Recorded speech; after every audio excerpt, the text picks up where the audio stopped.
Il aura fallu que ces vidéos et photos d'enfants affamés ou se nourrissant de feuilles circulent dans le monde entier pour que le régime syrien concède aux humanitaires une entrée dans la ville de Madaya dans les prochains jours. Car dans cette zone assiégée par les forces de Bachar al-Assad où vivraient 40 000 personnes, depuis des mois, plus rien n'arrive, ni de quoi se soigner, ni de quoi manger. Alors pour faire connaître le sort des habitants de Madaya, ceux des villes voisines ont manifesté, se sont filmés et ont tenté de transmettre leurs vidéos à l'extérieur via les réseaux sociaux. Sur cette pancarte, c'est au pape et aux Nations Unies que les habitants demandent de l'aide. Peu importe qu'Assad tue des adultes, est-il écrit, mais s'il vous plaît, sauvez les enfants de Madaya qui meurent de faim. Madaya, près de la frontière libanaise, à seulement 30 km de Damas, devait pourtant voir son sort s'améliorer ces dernières semaines.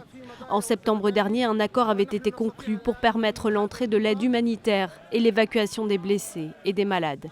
Mais en 3 mois, les habitants n'ont vu qu'une seule fois des denrées arriver.